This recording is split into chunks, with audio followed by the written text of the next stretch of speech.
मेरे प्यारे बच्चे और मेरे प्यारे दर्शकों और जितने साईं भक्त हैं, सबसे मेरी प्रार्थना है कि आप साईं संदेश से जुड़े और साईं संदेश को शेयर जरूर करें। साईं संदेश में जुड़ने के लिए आपका बहुत बहुत धन्यवाद। मेरे बच्चों, आइए और प्रेम से बोलिए ओम साईं राम, ओम साईं राम, ओम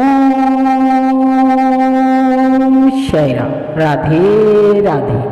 मेरे बच्चों, अगर आपने चैनल को सब्सक्राइब नहीं किया है तो सब्सक्राइब कर लीजिए ताकि आने वाली वीडियो की नोटिफिकेशन आप तक जल्द से जल्द पहुंच सके। मेरे बच्चों और जितने साईं भक्त हैं, उनसे मैं प्रार्थना करती हूँ कि वीडियो को ज़्यादा से ज़्यादा शेयर करें। हाथ जोड़ करके विनती है आप सबसे।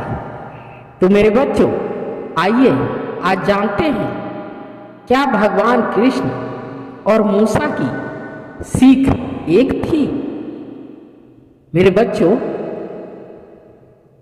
आइए इस बारे में आज कथा के जरिए समझते हैं।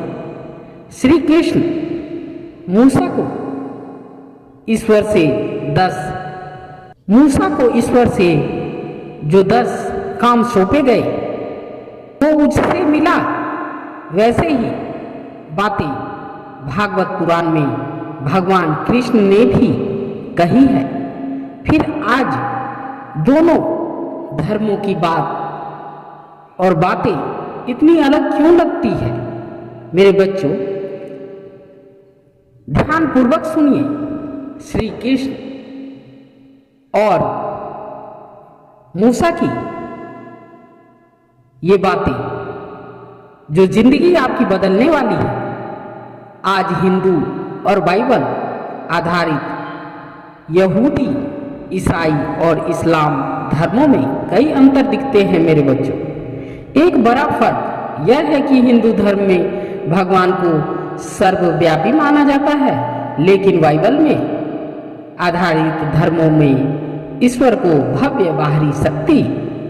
हिंदू धर्म में मूर्ति पूजा की जाती है, तो बाइबल आधारित धर्मों में इसका विरोध।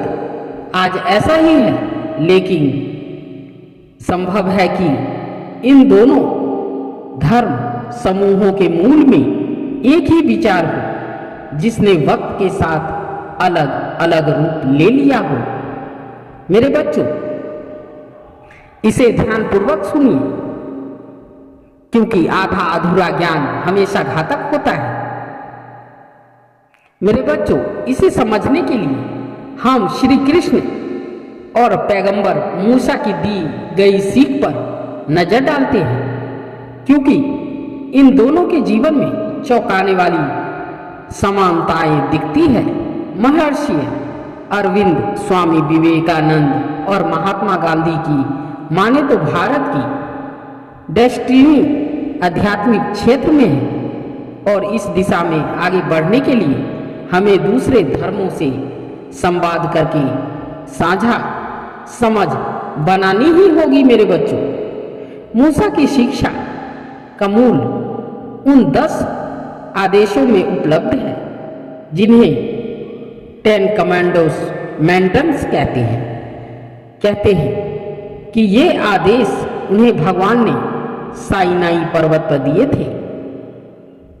पहले आदेश में भगवान श्री कृष्ण ने कहा, मैं ही वह ईश्वर हूं जो तुम्हें इजिप्ट की दास्ता से निकालकर बाहर लाया। इसका भाव है कि भगवान श्री कृष्ण एक बाहरी शक्ति है जो यहूदियों को इजिप्ट से बाहर लाए, वैसे ही जैसे एक व्यक्ति दूसरे को नदी से हाथ पकड़कर बाहर निकाल लाता है। श्री कृष्ण हमारे बहुत दयालु हैं, लेकिन कृष्ण तो स्वयं भगवान थे। वे खुद यादवों को द्वारका से निकालकर ले गए थे। उन्हें किसी बाहरी शक्ति की मदद की जरूरत नहीं थी। मेरे बच्चों, इनसे यह साझा सोच बनाती है कि भगवान श्री कृष्ण की शक्ति से जुड़कर मूसा यहूदियों को और कृष्ण यादवों को इजिप्ट और द्वारका से बाहर लाए। मूसा कहते हैं कि भगवान श्री कृष्ण बाहरी शक्ति है, वह शक्ति उन्हें संचालित करती है और आदेश देती है, लेकिन श्री कृष्ण कहते हैं कि भगवान सर्वव्यापी है, भगवान मुझ में है, भगवान मैं ही हूँ और मैं भगवान के रूप में कार्य करता हूँ। दोनों में भगवान की दो अलग अलग परिभाषाएं दिखती है मेरे बच्चों, लेकिन ये दोनों ही विचार सही है। जिस तरह से बादल आकाश के बाहर भी होता है और आकाश के अंदर भी, इसी तरह श्री कृष्ण भगवान बाहरी शक्ति भी है और आंतरिक शक्ति भी। हिंदू धर्म ने उसी भगवान की सर्वव्यापी रूप में व्याख्या की, जबकि बाइबल आधारित धर्म ने बाहरी रूप से। मूसा को दिया गया दूसरा आदेश है कि मूर्ति की पूजा मत करो, लेकिन हिंदू धर्म का यह अटूट अंग है। लेकिन यह तो हम आज मानते हैं, क्या श्री कृष्ण के समय भी ऐसा ही था? एक नजर गीता प्रेस की तरफ से प्रकाशित भागवत पुराण के 10वें स्कंद के 84वें अध्याय पर डालते हैं। इसके अनुसार किसी समय श्री कृष्ण कुछ ऋषि मुनियों से चर्चा कर रहे थे।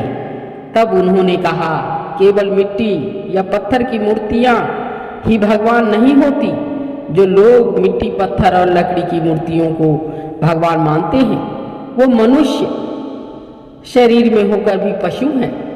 भागवत पुराण के अनुसार उनकी यह बात सुनकर सारे ऋषि मुनि चुप रह गए। इससे लगता है कि श्री कृष्ण के इस विचार को उस समय मान्यता नहीं मिली थी, लेकिन उनकी नज़र में मूर्ति पूजा का स्थान छोटा था।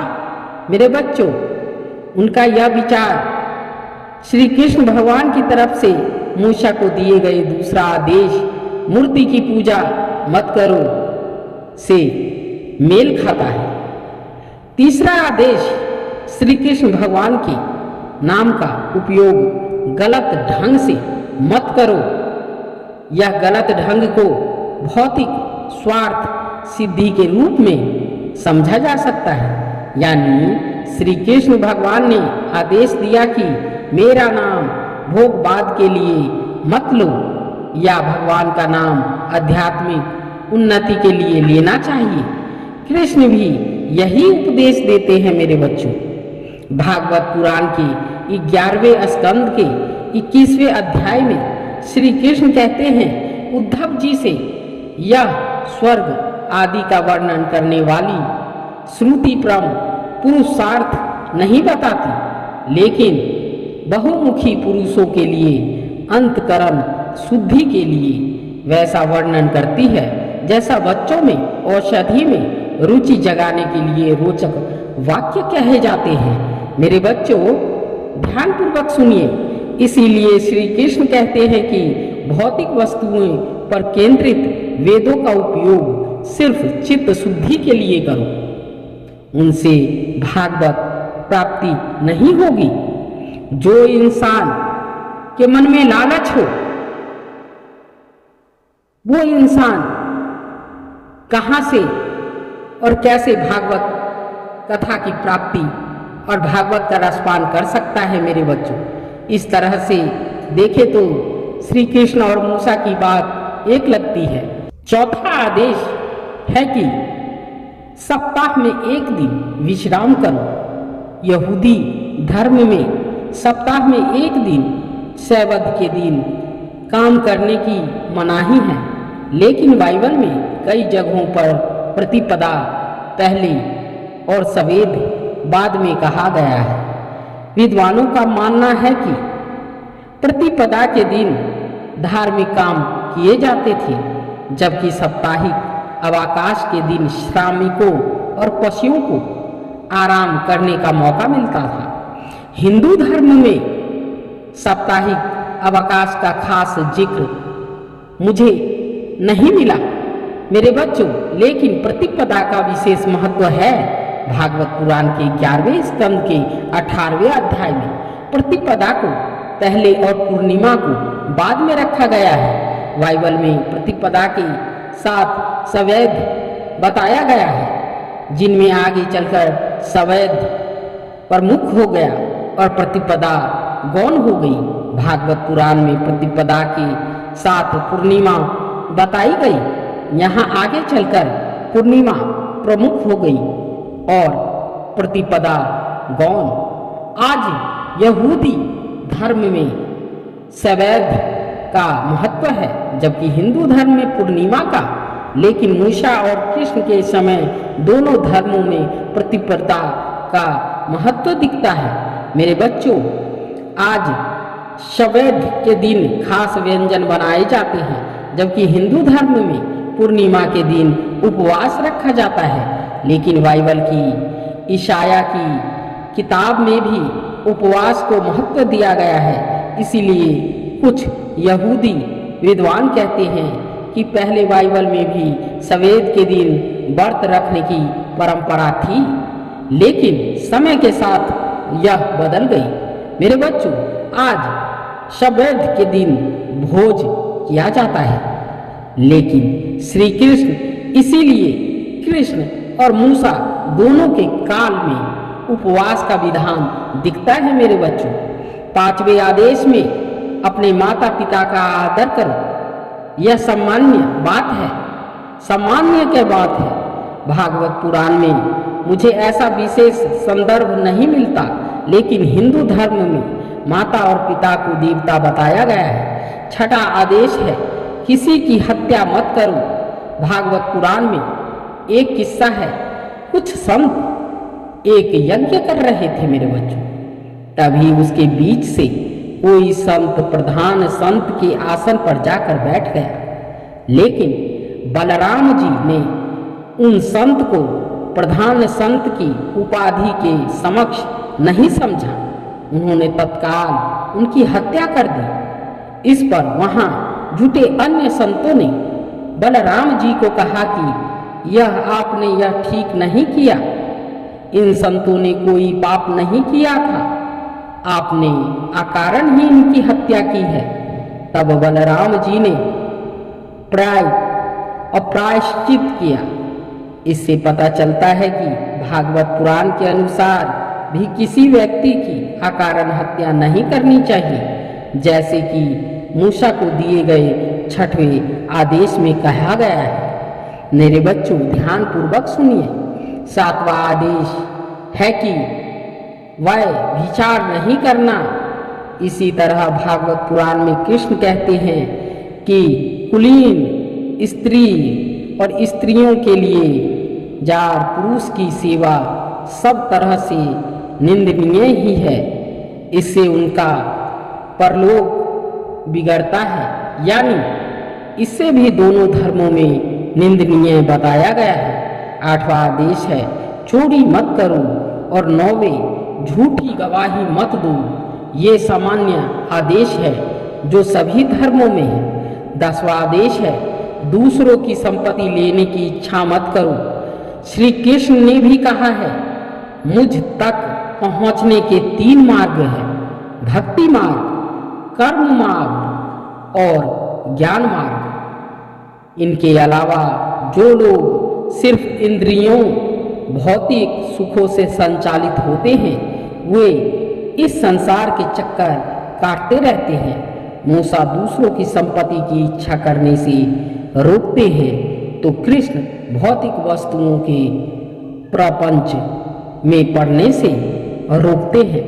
यानी मूसा को भगवान श्री कृष्ण ने जो 10 आदेश दिए, वे भगवान श्री कृष्ण के भागवत पुराण में दिए आदेश की तरह है। समय गुजरते और गुजरने के साथ बाइबल और हिंदू धर्म में इसकी अलग अलग व्याख्या की गई है मेरे बच्चों।